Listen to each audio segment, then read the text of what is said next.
महिलांना सक्षम करण्यासाठी शासनाकडून अनेक योजना राबवल्या जातात। आर्थिक बळकटीसाठी शासकीय सेवांमध्ये आरक्षण दिलं गेलं तर सत्तेत त्यांचा सहभाग वाढावा म्हणून स्थानिक स्वराज्य संस्थांमध्ये तब्बल 50% आरक्षण दिलं गेलं। आज आपण याविषयी जाणून घेणार आहोत। नमस्कार, मी सुनंदा नाईक आणि आपण पाहताय तारा न्यूज।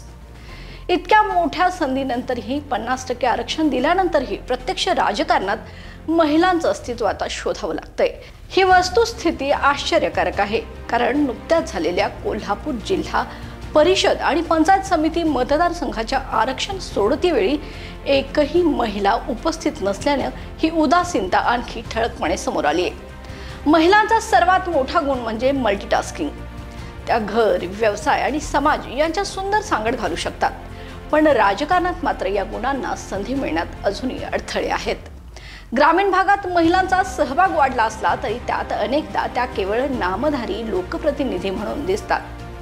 सासरा, नवरा, दीर यांच्या राजकीय सावलीत काम करणाऱ्या या महिलांना स्वतःचा आवाज मांडायला अजूनही बंधनं आहेत। घरातील पुरुषांनी लिहून दिलेल्या भाषणांच्या आणि वेळापत्रकांच्या पलीकडे जाण्याची संधी फार कमी जणींना मिळते। राजकीय पक्षांनी महिलांच्या खांद्यावर बंदूक ठेवून राजकारण करण्याची पद्धत विकसित केली, ही वस्तुस्थिती अधिक चिंताजनक आहे। महिलांना संधी दिली जाते, पण निर्णय क्षमतेची लगाम अजूनही पुरुषांच्या हातात आहे। पण हा प्रवास इथेच थांबायला नकोय।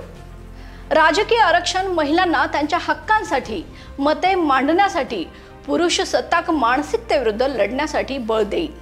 नामधारी लोकप्रतिनिधी म्हणून लागलेलं लेबल पुसून सशक्त नेतृत्व म्हणून आपली स्वतंत्र ओळख निर्माण करण्याची संधी या आरक्षणातून मिळू शकेल। एक महिला लोकप्रतिनिधी म्हणून काम करणं म्हणजे समाज परिवर्तनाची सुवर्ण संधी। या संधीचा वापर करून महिलांनी फक्त पदाधिकारी म्हणून नव्हे तर नेतृत्व म्हणून स्वतःचं अस्तित्व निर्माण करायला हवं।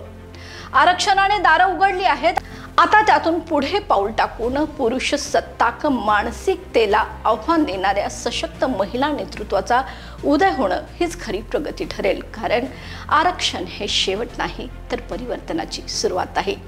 तर या आणि अशाच ताज्या अपडेट्ससाठी पाहत रहा तारा न्यूज। तोपर्यंत धन्यवाद।